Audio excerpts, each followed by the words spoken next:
interesting thing is, and again, this was unsolicited, but Don Reamses actually scaled this out, and he came up with an interesting conclusion.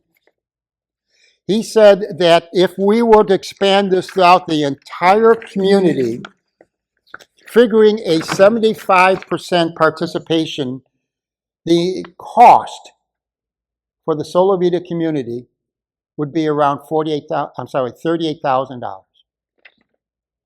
What's the cost right now to maintain our AEDs this year? Bill, what's the cost? $40,000, thanks to me.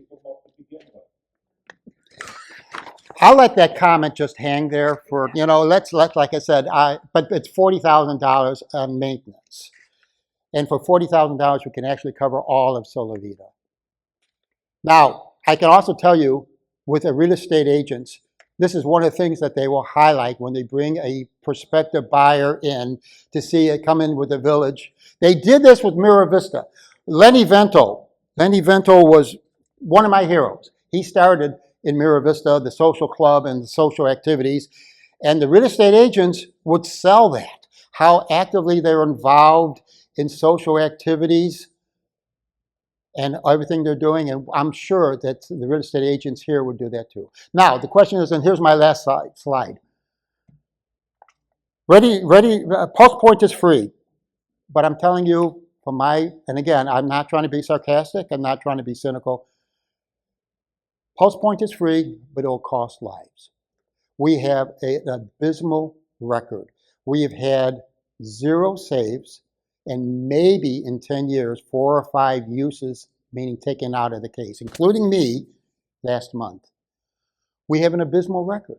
We can do better. And in fact, and again, I want to say again, nothing I've ever said says that this is an either or. The HOA board sometimes says that. I don't. I think this is an either or. Again, everybody here is comped with Pulse Point. Okay, that's implied consent. But with Ready Alert, again, I think that the benefits are much better. If it's neighborhood-based, it's going to be a neighborhood success. Whereas that's not what Pulse Point is. I'm also a Pulse Point responder, and I was a member of CERT for a number of years too. So I'm saying again, I'm not going to stand up here and criticize that. What I'm simply saying, we're going to augment that. Now, I want to thank you again for taking time and talking and being here and staying late. And if there's any questions, I'll see if I can try to answer them. Absolutely. Come on. Hello, everybody. I'm Faye Davis. I'm on the board with the association. I just wanted to say a couple things. Rick contacted me and Jim several months ago and came to me, and I went and had lunch with them, and I had no idea about any of this. Okay, so I was brand new. So he sat me down and spent several hours with me and explained all of this to me.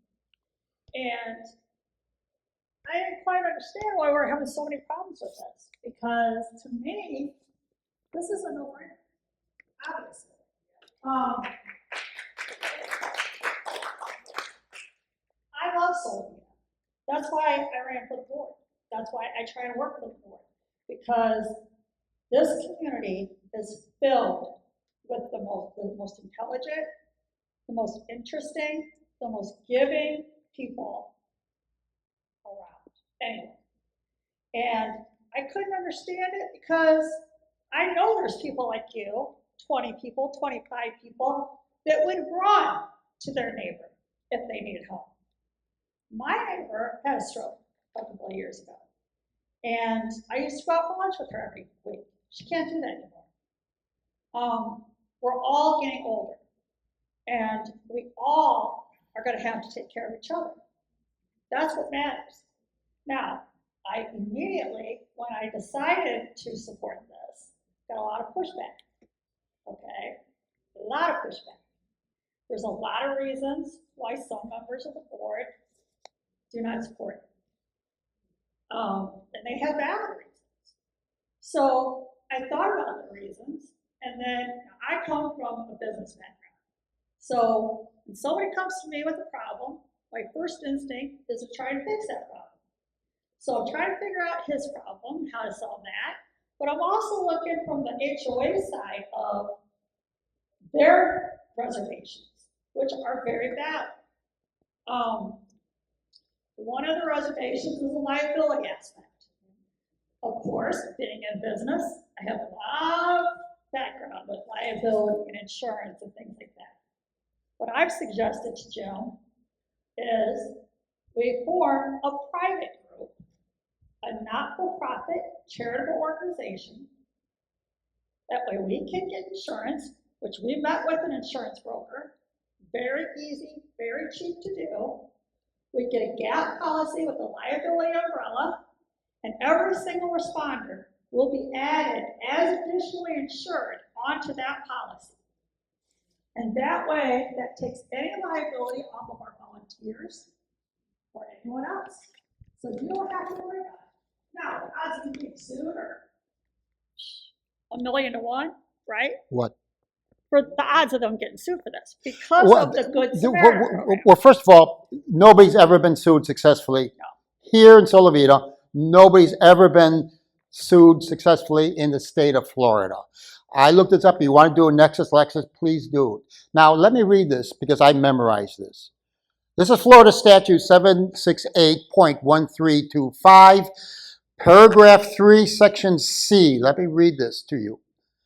And again, I'm sorry for the legalese. Notwithstanding any other provision of law to the contrary, except as provided by subsection 4, any person who uses or attempts to use an automated external defibrillator device on a victim or a perceived medical emergency without objection of the victim of the perceived medical emergency is immune from civil liability or any harm resulting from the use or attempted use of such device.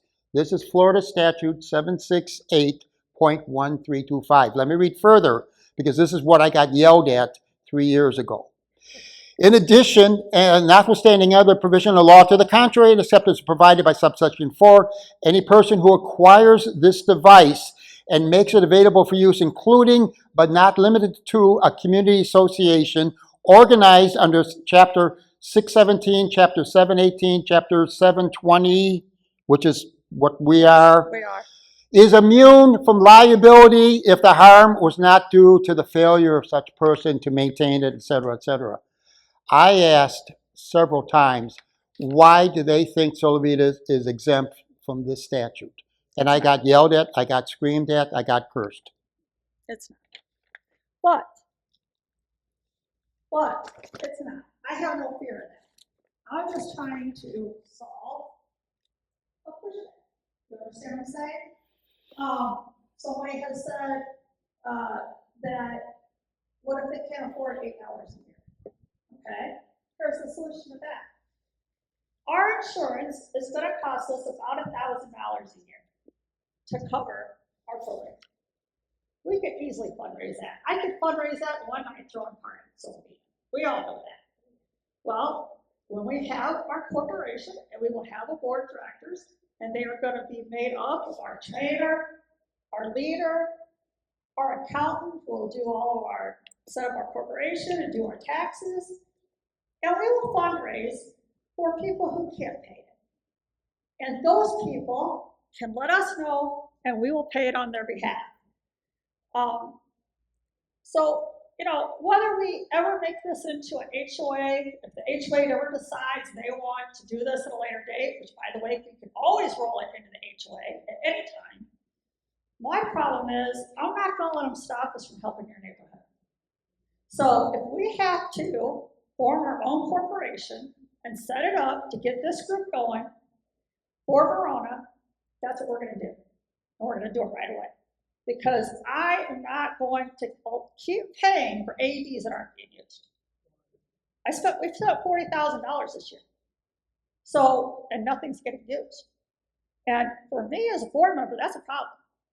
Because we're not being fiscally responsible if we are just paying $40,000 a year to look at a pretty box on our corner. And that's what it is right now. That's what it is. And that is not fiscally responsible. So, that's how I feel about it, and that's why I'm committed to it. And we're gonna do it one way or another. And I really appreciate all of you volunteers who have stood behind Jim and offered to do the training and help us out. And hopefully, this will be many more neighborhoods. Once we get it established, we know it works in your neighborhood, okay?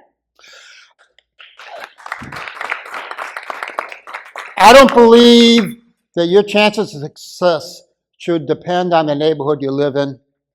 And I don't believe in having superfluous advice if you're planning on having a heart attack or stroke or sudden cardiac arrest. Make sure you have it at the Riviera, at the Palms. That's not going to, I'm not going to be saying that. But nevertheless, we got to take a look at what the record shows. They are not being used here. We have more than anybody else. Why don't we work together? That's my key. That's what I'm saying. Let's work together and see what. You remember, in fact, who was it? Albert Einstein once said, if you do what you always did, you're going to get what you always got. You know what? And this is what. If they don't want them to come to their house, they don't sign up for it. Don't sign up if you don't want somebody to sign. Like, you know what? And like I said, you know, because I've heard in my comments from next door, I'm a very private person. I don't want anybody, strangers coming in. All right, fine. Then put a DNR on your door, because that's exactly what you did. Don't call 911. And don't call 911. You know what? Like I said, that's right. You know, but again, being optional means you buy into the program. And you know who's coming. I know if something happened on Colony and Orchard Court, that I'd have Bill, or I'd have Steve, or I'd have the other Steve coming over, or Antonio. Let me tell you something that happened yesterday. And again, please, in fact, Diane is my witness right here. She saw this. I was testing this out, our alert system. And I was told, I was talking to the Kevin Dobson from Ready Alert. I says, make one of them alive. In other words, my responders. He said, okay. 7 o'clock last night, I pressed a button. 5 people came to my door within about 2 minutes. Diane? Yes. Dogs were barking like crazy. I was in the bathroom. I thought, oh my God, what's going on? Frank was one of them. Frank came. Like I said, I did not know it was live. Frank came. I can name you the names. I was embarrassed as hell. I was elated also. To see it actually for the first, Gary?